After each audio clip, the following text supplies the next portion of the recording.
जिन बच्चों इस समय आप लोग महामना इंस्टीट्यूट के यूट्यूब चैनल से जुड़े हुए हैं और इस चैनल में मैं आप सबका स्वागत करता हूं। आज हम लोग class 9th mathematics Hindi medium NCERT book के 15th चैप्टर प्रायिकता यानी प्रोबेबिलिटी की प्रश्नावली 15.1 को पढ़ने जा रहे हैं। और देखें, सबसे पहले 15.1 शुरू करने से पहले कुछ बेसिक चीजें हैं जिनको जानना जरूरी है। जैसे कि प्रायिकता को हम एक दूसरा नाम दे सकते हैं और वो है संभावना। संभावना यानी पॉसिबिलिटी। तो पॉसिबिलिटी का मतलब ये होता है कि किसी भी काम को आप कितने तरीके से किए हैं और कितने तरीके से आपको सफलता मिली है या असफलता मिली है। तो जैसे प्रायिकता ज्ञात करने के लिए एक फार्मूला होता है। देखिए, ई का मतलब होता है इवेंट और पी का मतलब होता है प्रोबेबिलिटी, यानी किसी भी घटना के घटने की संभावना होती है पीई। और ये बराबर होता है अनुकूल परिस्थितियां। अनुकूल परिस्थिति किसको कहेंगे? जिस काम को आप करने जा रहे थे उसके अनुकूल परिस्थिति और बटा में कुल परिस्थितियां, टोटल कितनी सिचुएशंस हैं, टोटल कितनी परिस्थितियां हैं। तो ये प्रायिकता यहां से ज्ञात हो जाएगा। अनुकूल परिस्थितियों को हम NE से रिप्रेजेंट करेंगे और कुल परिस्थितियों को हम NS से रिप्रेजेंट करेंगे। जैसे एक उदाहरण दे करके हम आपको समझावें कि प्रायिकता कैसे ज्ञात करेंगे। देखिए, जब आप एक सिक्का उछालते हैं तो सिक्के पर एक तरफ होता है हेड और दूसरे तरफ होता है टेल। तो देखिए, यहां पर कुल परिस्थितियों को हम NS से रिप्रेजेंट कर सकते हैं। N का मतलब नंबर ऑफ सैंपल। सैंपल माने परिस्थितियां, नमूने की कुल स्थितियां। तो सिक्के पर केवल दो ही, एक हेड होता है और दूसरा टेल होता है। तो यहां पर कुल परिस्थितियां होती हैं 2। लेकिन अगर आपसे कोई कहे कि हेड आने की प्रायिकता क्या होगी, तो आप देखिए कि इन दोनों में से हेड एक ही बार आया है। तो एक ही बार आया है तो यह अनुकूल परिस्थिति हो जाएगी। हेड एक बार आया है तो यह अनुकूल परिस्थिति हो जाएगी, जिसको हम NE से प्रदर्शित करते हैं। तो अगर आपसे पूछा जाए कि हेड आने की प्रायिकता का मतलब संभावना, इसकी क्या संभावना है इसकी क्या संभावना है कि जब आप किसी सिक्के को फेंकेंगे तो हेड आएगा, इसकी संभावना क्या होगी? तो इसकी हम प्रायिकता को PE से प्रदर्शित करेंगे। और अभी हमने बताया कि यह NE अपान NS होता है, यानी अनुकूल परिस्थितियां 1 और बटा में कुल परिस्थितियां 2। ये प्रायिकता हो जाएगी 1 बटा में 2। तो और अगर मान लीजिए ये हेड के लिए पूछा गया है, लेकिन अगर टेल के लिए पूछा जाता कि टेल के लिए क्या प्रायिकता होगी, तो टेल भी तो एक ही बार आ रहा है, तो यह भी 1 बटा में 2 ही हो जाएगा। तो कुल मिला करके अगर हमको प्रायिकता ज्ञात करना होगा तो ये हम लोगों को याद रखना होगा कि प्रायिकता बराबर हुआ करता है अनुकूल परिस्थितियां और बटा में कुल परिस्थितियां। अब हम देखते हैं क्वेश्चन प्रश्नावली 15.1, और इसमें कोई ऐसी चीज आएगी जो टेक्निकल होगी तो उस टेक्निकल चीज को हम आपको बता देंगे। हम प्रश्नावली 15.1 का पहला क्वेश्चन शुरू करने जा रहे हैं। आप सभी लोग बुक खोल करके देखें। एक क्रिकेट मैच में एक महिला बल्लेबाज खेली गई 30 गेंदों में से, ध्यान दीजिएगा, महिला बल्लेबाज के द्वारा खेले गए कुल गेंदों की संख्या है 30। तो कुल संख्या जो होती है, कुल परिस्थितियां जो होती है, उसको हम NS से प्रदर्शित करते हैं और NS की वैल्यू आपको दी गई है 30।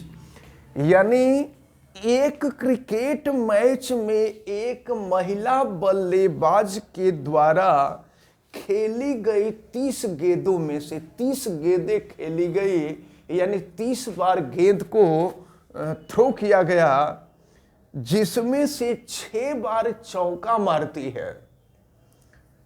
6 बार चौका मारती है। एक बात हम आपको बता दें, एक फार्मूला और हम यहीं पे बता दें कि किसी भी घटना के होने की संभावना या होने की प्रायिकता और उसी घटना के न होने की प्रायिकता, माने ऐसे कह लीजिए कि प्रायिकताओं का जो योग होता है वो सदैव एक होता है।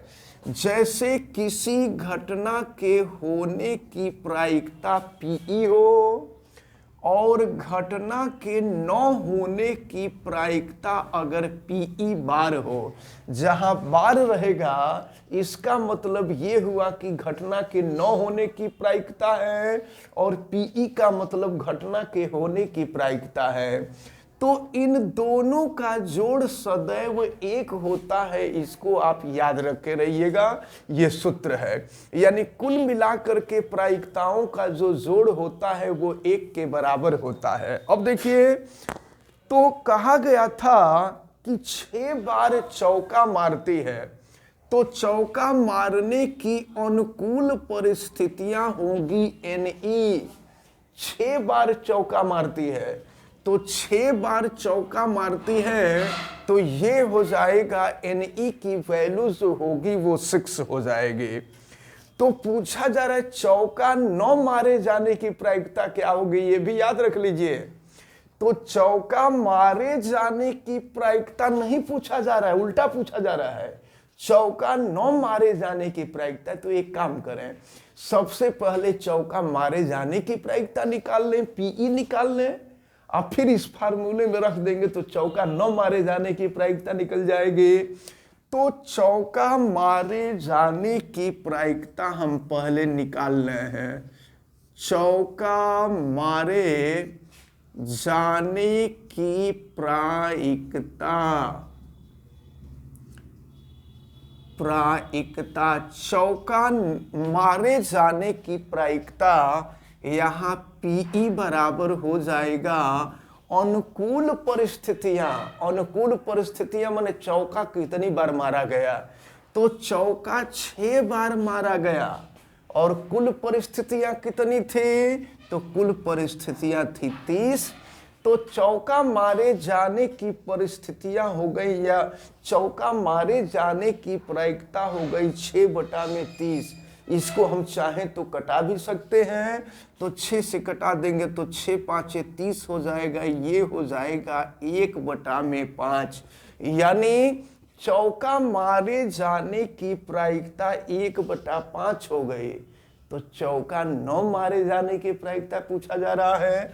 तो फार्मूला क्या है, तो फार्मूला आपने देखा है PE और प्लस हो जाएगा PE bar is equal to 1। तो आपसे पूछा जा रहा है चौका न मारे जाने की प्रायिकता, तो चौका न मारे जाने की प्रायिकता बराबर 1 माइनस हो जाएगा PE, यानी चौका मारे जाने की प्रायिकता। तो देखिए ये हो जाएगा आपका 1 माइनस PE क्या है, PE है 1/5। अब इसको सॉल्व कर लीजिए, तो 5 का में 5 हो गया और 5 में से 1 घटा देंगे तो 4 हो जाएगा, ये हो गया 4/5। तो प्रश्न क्या पूछा जा रहा था, प्रश्न ये पूछा गया था कि एक महिला गेंदबाज है जो क्रिकेट खेल रही है और उसने 30 बार गेंद को मारा, जिसमें से 6 बार उसने चौका मारा।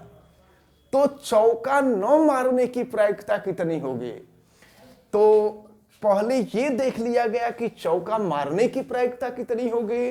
तो चौका मारने की प्रायिकता ज्ञात करने के लिए अनुकूल परिस्थितियां हैं 6 बटा में कुल परिस्थितियां हैं 30, तो 6 5 30, 1/5 हो गया।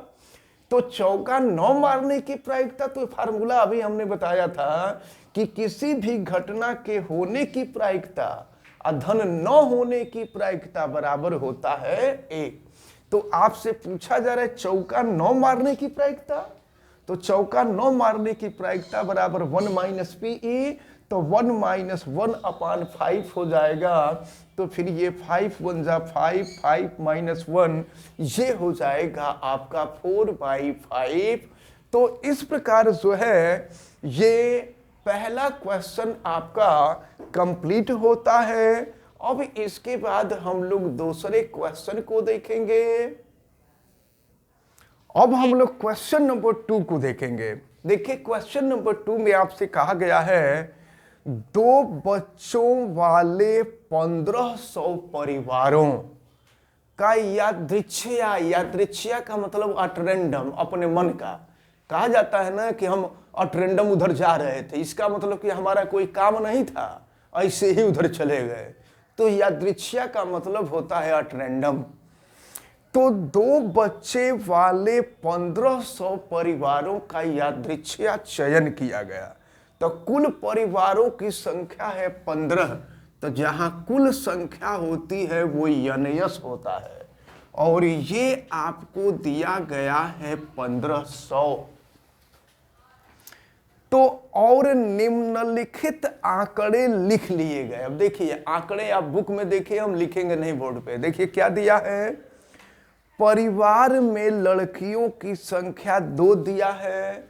तो 2 लड़कियों वाले माने ऐसे कितने परिवार हैं जिसमें 2 लड़कियां हैं, तो ऐसे परिवारों की संख्या दी गई है 475, आप किताब में देखें। फिर 1 लड़कियां, ऐसे कितने परिवार हैं जिनमें 1 लड़की है, तो ऐसे परिवारों की संख्या 814 है। फिर 0, ऐसे कितने परिवार हैं जिनमें 1 भी लड़की नहीं, 0 लड़की है माने 1 भी लड़की नहीं है, तो ऐसे परिवारों की संख्या है 211। तो देखिए फर्स्ट में आपसे पूछा जा रहा है, फर्स्ट में क्या पूछा जा रहा है, ये कहा जा रहा है कि यादृच्छिया चुने गए, यादृच्छिया का मतलब एट रैंडम। तो यादृच्छिया चुने गए उस परिवार की प्रायिकता ज्ञात कीजिए जिनमें 2 लड़कियां हों। तो 2 लड़कियां वाले कितने परिवार हैं आप देख लीजिए अपने बुक में। तो 2 लड़कियां वाले 475 परिवार हैं। तो ये अनुकूल परिस्थिति हो जाएगी, अनुकूल परिस्थिति हो जाएगी 475। अनुकूल परिस्थिति पूछा जा रहा है 2 लड़कियों वाले कितने परिवार की प्रायिकता होगी। तो अब देखिए, अब यहां पर प्रायिकता होगी अनुकूल परिस्थितियां बटा में कुल परिस्थितियां। तो अनुकूल परिस्थितियां हैं 475 और बटा में कुल परिस्थितियां हैं 1500। अब इसको आप 25 से कटा लीजिए, 25 से नीचे भाग दे दीजिए, ऊपर भाग दे दीजिए, कट जाएगा, जो आएगा वो आपका आंसर आ जाएगा। तो अगर हम कटावें देखिए, तो ये 25 छक्का 150, 60 हो जाएगा, 25 से कटा देंगे तो। और ये जो है 19 हो जाएगा, ये जो है देखिए, इसको कटा करके देखिए आप तो समझ में आएगा इसकी वैल्यू कितनी आएगी। तो 25 से अगर इसमें आप कटा दीजिए तो ये 19 ही आएगा। देखिए ये 19 होगा, तो इसकी प्रायिकता जो होगी ये आपका 19 और बटा में हो जाएगा 60। अब इसके बाद सेकंड देखिए, सेकंड में क्या पूछा जा रहा है, 1 लड़की हो तो अनुकूल परिस्थिति क्या होगी 1 लड़की के लिए।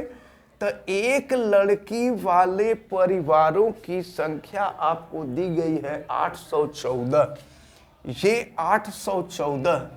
तो अब अगर प्रायिकता हमको ज्ञात करना हो तो PE बराबर हो जाएगा अनुकूल परिस्थिति बटा में कुल परिस्थिति। तो तो अनुकूल परिस्थिति 814 और कुल परिस्थिति हो जाएगी 1500। अब ये 2 से कटेगा, 2 से कटा देंगे तो ये हो जाएगा 407 और ये हो जाएगा 750, यानी इसकी जो प्रायिकता होगी यह 407 बटा में 750 हो जाएगी। अब इसके बाद इसकी थर्ड स्थिति देखे, थर्ड में क्या दिया है, कोई लड़की न हो। तो देखिए कि कोई लड़की न हो, इसके लिए कितने परिवार हैं, तो एक भी लड़की न वाले 211 परिवार हैं। तो 211 अनुकूल परिस्थिति 211 हो जाएगी। तो अब इसकी प्रायिकता जो होगी वो अनुकूल परिस्थितियां और बटा में कुल परिस्थितियां हो जाएंगी 1500। ये कटने लायक है नहीं, तो 211 बटा में 1500 हो जाएगा। तो इस प्रकार आप याद रखे रहे अच्छी तरह से कि 2 लड़कियों वाले परिवार की प्रायिकता 19 बटा में 60 हो जाएगी। एक लड़की वाले परिवारों की प्रायिकता 407 बटा में 750 हो जाएगी और एक भी लड़की न होने वाले परिवार की प्रायिकता 211 बटा में 1500 हो जाएगी। तो इस प्रकार आज ये जो दोनों क्वेश्चन आपको बताए गए हैं, हमें उम्मीद है कि ये दोनों क्वेश्चन आपको अच्छी तरह से समझ में आए होंगे। आप वीडियो को लाइक जरूर कीजिएगा और अगर आप चैनल पे नए हैं तो चैनल को सब्सक्राइब भी कर लीजिए, बेल आइकन को प्रेस करें और अगर किसी प्रकार की कोई दिक्कत समझ में आती है तो आप हमें कमेंट करके जरूर बतावें और वीडियो को मैक्सिमम स्टूडेंट तक शेयर करें। आप सभी लोगों का बहुत बहुत धन्यवाद। जय हिंद।